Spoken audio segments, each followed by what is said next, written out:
नमस्कार व्यूअर्स, मैं हूं अमीश देवगन। सवाल है कि क्या विपक्ष ने हंगामे के नाम पर बड़ा सियासी मौका गवा दिया है? आज जनता जनार्दन के बीच वीकेंड के सबसे बड़े कार्यक्रम में, प्राइम टाइम के सबसे बड़े शो में हम इसी में से बात करेंगे।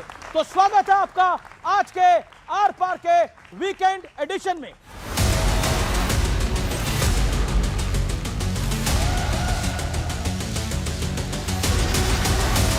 पेंगुइन ने एक स्टेटमेंट जारी किया और जो लोग इस तरह की किताबें ला रहे हैं उसके ऊपर जो है हम कार्रवाई करेंगे, एक्शन करेंगे और जो भी उनकी रेमेडीज है वो करेंगे। राहुल जी को लगता है कि खाता ना वही जो राहुल जी कहें बस वही सही। Manoj Naravane ji, it's a tweet that says, "Hello friends, my book is available now. Just follow the link. Happy reading. Jai Hind."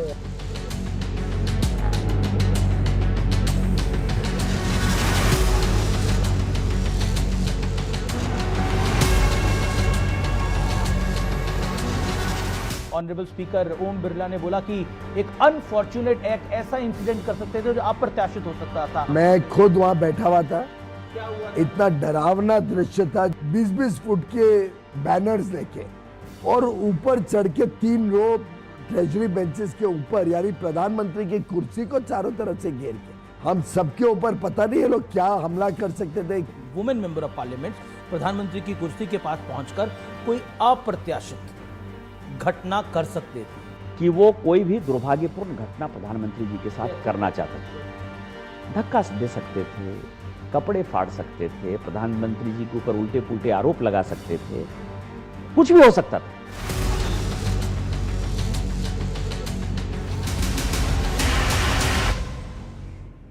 तो कुछ बड़े सवाल हैं। आज उन बड़े सवालों को लेकर मेरे युवा मित्रों के साथ हम यहां मौजूद हैं।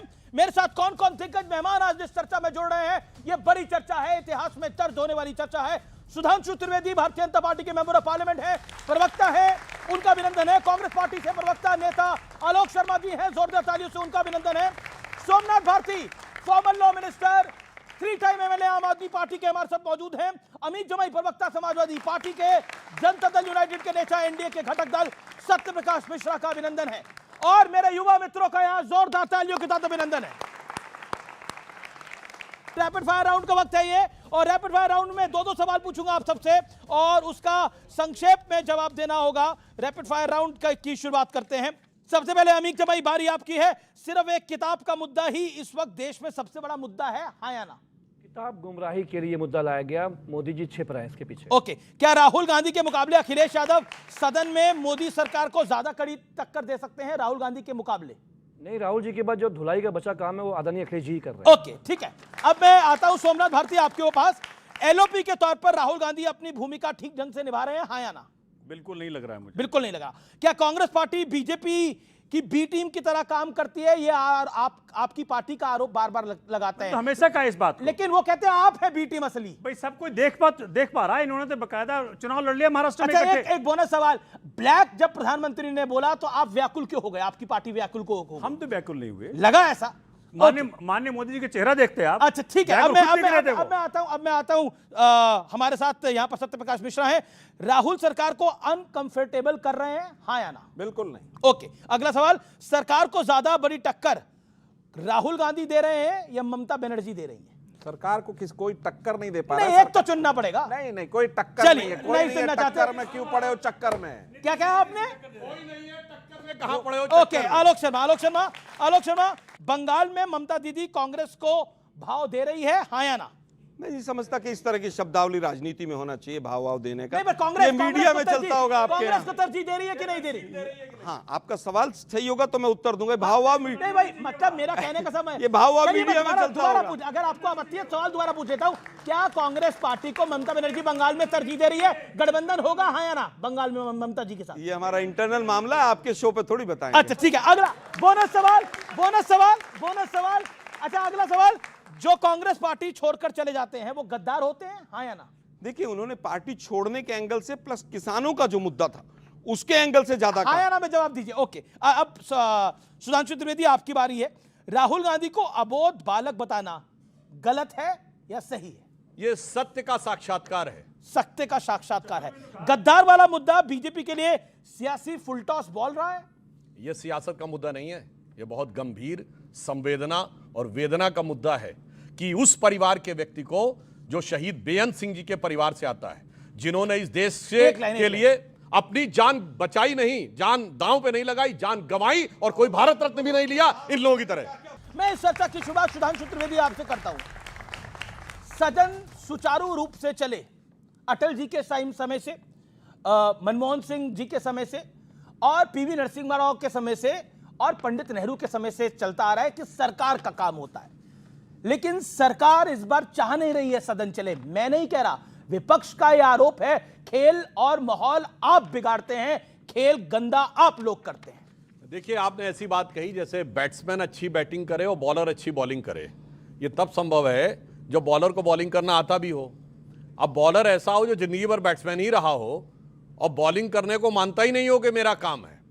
तो जो लोग सत्ता पक्ष में रहते रहते सत्ता को अपनी जागीर समझने लगे थे, अपना जन्मसिद्ध अधिकार समझने लगे थे, 14 में उन्हें लगा कि तुक्का लग गया।